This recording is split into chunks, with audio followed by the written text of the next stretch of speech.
Assalamualaikum warahmatullahi wabarakatuh. Bismillahirrahmanirrahim. Alhamdulillahirrabbilalamin. Anak-anak sekalian, hari ini kita masuk pada pertemuan kedua. Ini pembahasan tentang hormat kepada orang tua dan guru. Kemarin kita sudah membahas tentang pengertian hormat kepada orang tua dan juga hormat kepada guru. Sebelum kita lanjutkan pembelajaran pada hari ini, mari kita berdoa terlebih dahulu dengan harapan kegiatan pembelajaran kita yang kita lakukan ini diberikan kelancaran oleh Allah. Berdoa sesuai keyakinan masing-masing. Berdoa mulai.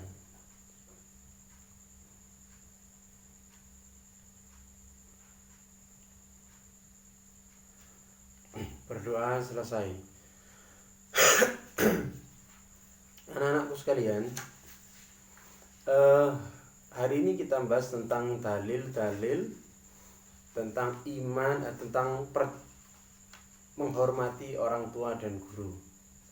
Jadi ada dalil Al-Quran dan juga hadis, ya. Dalil-dalil nakli terkait tentang hormat kepada orang tua, sebagaimana Allah berfirman dalam Quran surat Al-Isra ayat 23 yang bunyinya Bismillahirrahmanirrahim. Wa qadha rabbuka alla ta'budu illa iyyah wa bil walidaini ihsana imma yablughanna 'indakal kibara ahaduhuma aw kilahuma fala taqul lahumā uffin wala tanharhuma wa qul lahumā qawlan karima. Yang artinya, dan Tuhanmu telah memerintahkan agar kamu jangan menyembah selain Dia dan hendaklah berbuat baik kepada ibu dan bapak. Jika salah seorang di antara keduanya atau kedua-duanya sudah berusia lanjut dalam peliharaanmu, maka jangan sekali-kali engkau mengatakan kepada keduanya perkataan dan janganlah engkau membentak kepada keduanya, dan ucapkanlah kepada keduanya perkataan yang baik. Anak-anak sekalian, dari ayat barusan menjelaskan bahwa pertama, kita harus tidak boleh menyembah selain Allah. Ini perintah Allah yang pertama, tidak boleh syirik. Kemudian yang kedua, sejajar dengan perintah menyembah Allah, itu adalah berbuat baik kepada orang tua.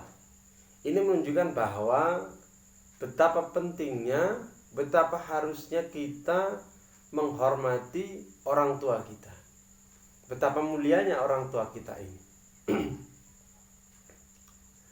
Dan dilanjutkan, imma yablughanna 'indakal kibara ahaduhuma aw kilahuma.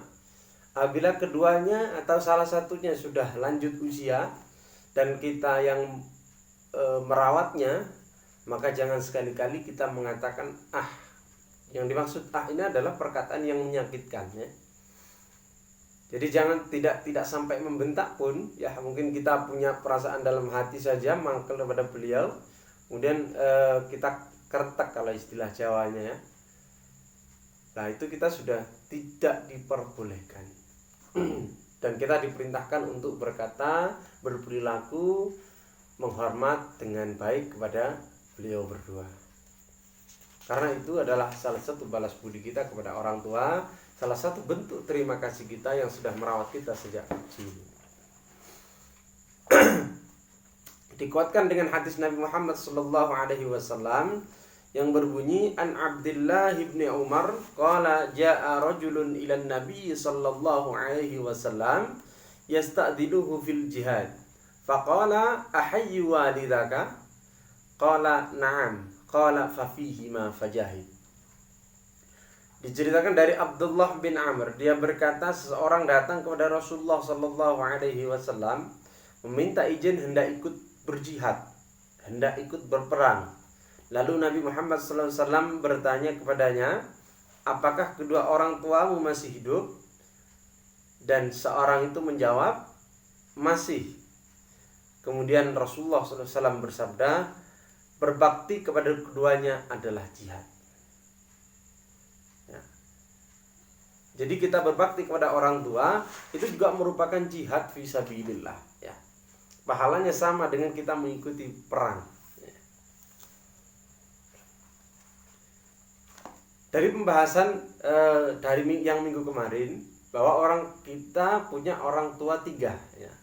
Dalam Islam kita punya orang tua tiga. Yang pertama adalah orang tua, kedua orang tua kita, orang tua kandung kita. Yang kedua adalah guru kita, dan yang ketiga adalah mertua kita. Lah, yang kedua adalah guru kita. Hadis ini adalah ada dalil yang mengharuskan kita hormat kepada guru juga, ya. An Abi Umamah Al-Bahili qala dzukira li Rasulillah sallallahu alaihi wasallam rajulani ahaduhuma 'abidun wal akharu 'alimun faqala Rasulullah sallallahu alaihi wasallam fadlul 'alimi 'alal 'abid kafadli 'ala adnakum thumma qala Rasulullah sallallahu alaihi wasallam innallaha wa malaikatahu wa ahlas samawati wal ardina hatta namlata fi hujriha wa hatta al-huta la yusalluna ala muallimin nas al-khair. Dari Abu Umamah Al-Bahili, ia berkata, dua orang disebutkan di sisi Rasulullah sallallahu alaihi wasallam. Salah seorang menjadi ahli ibadah dan yang lainnya seorang yang berilmu. Kemudian Rasulullah sallallahu alaihi wasallam bersabda, keutamaan seorang alim dari seorang abid itu adalah ahli ibadah, yaitu seperti keutamaanku dengan orang yang paling rendah di antara kalian, ya.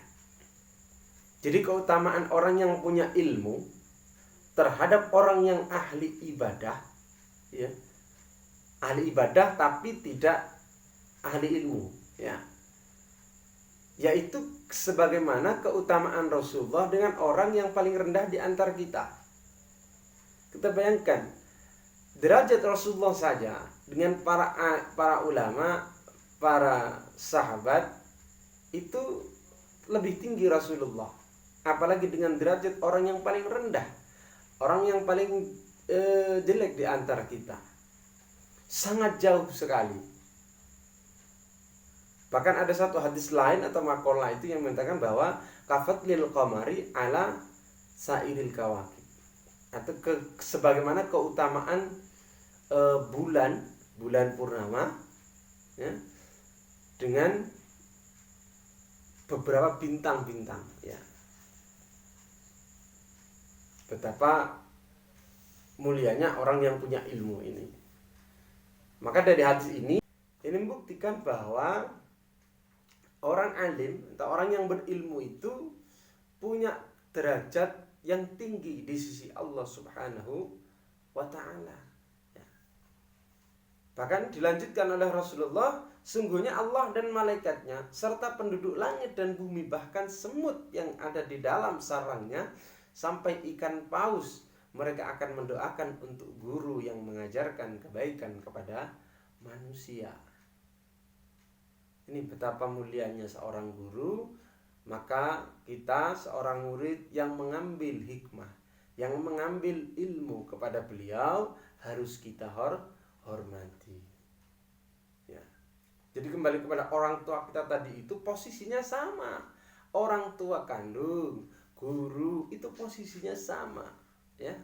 Kalau orang tua itu yang mengajarkan, yang memberikan kita nafkah lahir batin yang dari kecil, ya, yang memberikan kita nafkah, memberikan kasih sayang.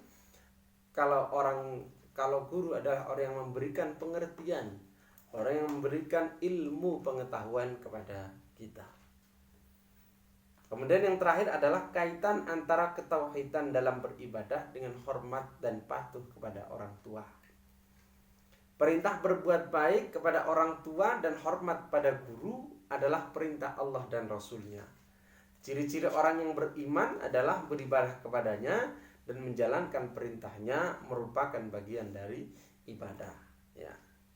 Jadi kita hormat kepada orang tua dan guru itu juga termasuk ibadah. Karena apa? Karena itu juga merupakan perintah Allah Subhanahu wa ta'ala. Kemudian yang kedua adalah sikap dan perilaku hormat dan patuh kepada orang tua dan guru merupakan bagian dari ketauhidan orang yang beriman dalam beribadah. Karena hanya orang yang beriman akan bersikap menghormati orang tua dan guru. Dan yang ketiga adalah berbakti dan berbuat baik kepada orang tua dengan tulus, ikhlas. Begitu juga perilaku hormat kepada guru hanya dapat terrealisir atau hanya dapat dilakukan bagi yang memiliki akhlakul karimah.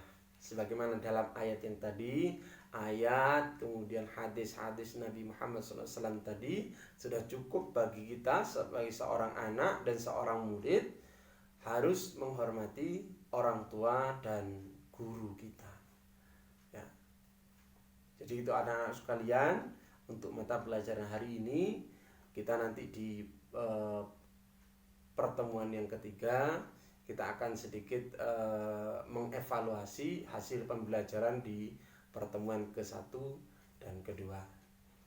Mari cukupkan itu saja, kurang lebihnya mohon maaf. Wallahul muwaffiq ila aqwamit thoriq. Wassalamualaikum warahmatullahi wabarakatuh.